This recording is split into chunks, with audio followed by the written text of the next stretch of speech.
ایک دفعہ کا ذکر ہے کہ ایلڈوریا کی جادوئی سرزمین میں زفیرو نامی ایک عظیم اژدہا رہتا تھا۔ اس کے سینگ زمرد کی طرح چمکتے تھے اور اس کے پروں کی چوڑائی اونچے درختوں جیسی تھی، لیکن اس کے شاندار حلیے کے باوجود سب اس سے خوف زدہ تھے۔ گاؤں والے سمجھتے تھے کہ اژدہے خطرناک ہوتے ہیں اور تباہی لاتے ہیں، اس لیے وہ اس سے دور رہتے تھے۔ ایک دن جب زفیروں اپنی غار میں اکیلا بیٹھا تھا، اسے جنگل سے ایک مدھم سی آواز سنائی دی۔ تجسس میں وہ آواز کی طرف بڑھا اور دیکھا کہ ایک ننھی پری ایک درخت کی شاخ کے نیچے پھنسی ہوئی ہے۔ اس کے سنہری پروں پر سورج کی روشنی چمک رہی تھی، مگر وہ زخمی تھے۔ براہ کرم میری مدد کرو، پری نے فریاد کی۔ زفیروں ہچکچایا۔ اس نے پہلے کبھی کسی پری یا کسی انسان سے بات نہیں کی تھی اور اسے خوف تھا کہ وہ بھی دوسروں کی طرح بھاگ جائے گی، مگر جب اس نے پری کی آنکھوں میں آنسو دیکھے تو اس کا دل نرم پڑ گیا۔ اس نے پری کی مدد کی، احتیاط سے اپنے مضبوط پنجوں سے شاخ اٹھا دی۔ شکریہ، پری نے کہا اور اپنے پروں کو جھاڑتے ہوئے مسکرا دی۔ میں ماہ نور پری ہوں، تمہارا نام کیا ہے؟ پری نے کہا۔ زفیروں حیران رہ گیا۔ کسی نے اس سے پہلے اس کا نام کبھی نہیں پوچھا تھا۔ میں زفیروں ہوں، اس نے شرماتے ہوئے جواب دیا۔ تم اتنے اداس کیوں لگ رہے ہو؟ زفیروں ماہ نور پری نے پوچھا۔ سب مجھ سے ڈرتے ہیں، اس نے اعتراف کیا۔ وہ سمجھتے ہیں کہ اژدہے خوفناک ہوتے ہیں۔ ماہ نور پری نے نرمی سے مسکرا کر کہا، یہ اس لیے ہے کیونکہ وہ تمہیں نہیں جانتے، نہ تمہارا نرم دل۔ اصل مہربانی ہمارے اعمال میں جھلکتی ہے، نہ کہ ہمارے ظاہری حلیے میں۔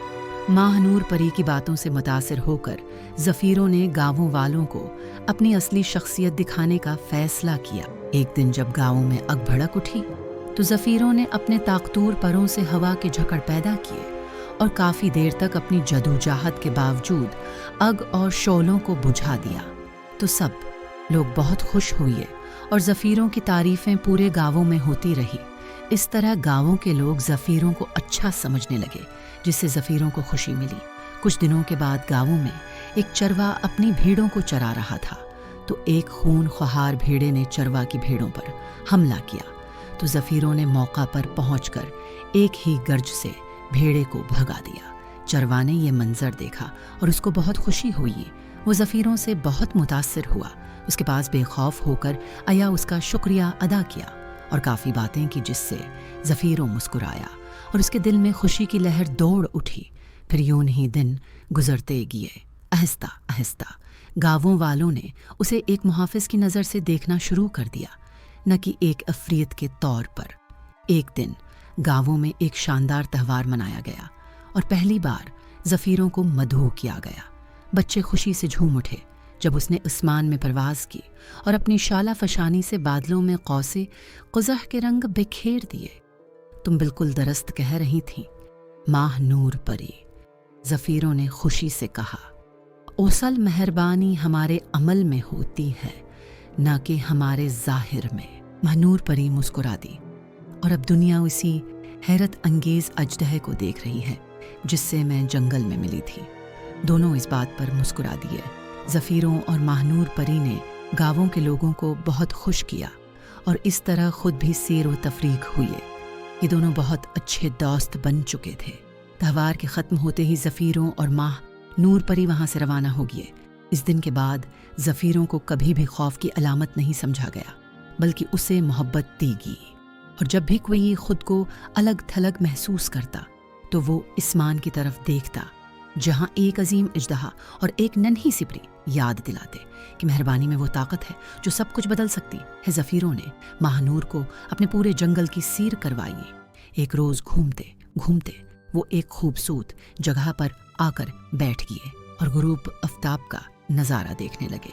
کافی دیر بیٹھنے اور گفتگو کے بعد ماہ نور پری کو اپنے گھر کی یاد آئی جو بہت دنوں سے واپس نہیں گئی تھی، تو اس نے زفیروں سے اجازت لی۔ ماہ نور نے ایک بار پھر زفیروں کی شکریہ ادا کیا اور جانے لگی، تو زفیروں نے کہا، رکو میں تمہیں چھوڑ دیتا ہوں، تم بہت چھوٹی ہو، تمہارے پر بہت چھوٹے چھوٹے ہیں، نہ جانے کتنے دن لگ جائے تمہیں گھر جاتے جاتے۔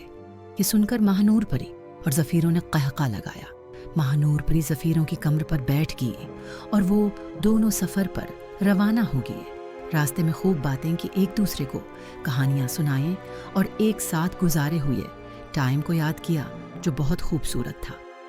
کہانی کا سبق: اصل مہربانی ہمارے اعمال میں نظر ہوتی ہے، نہ کہ ہماری شکل و صورت میں، اور سب سے زیادہ غلط سمجھے جانے والے دل میں بھی محبت چمک سکتی ہے۔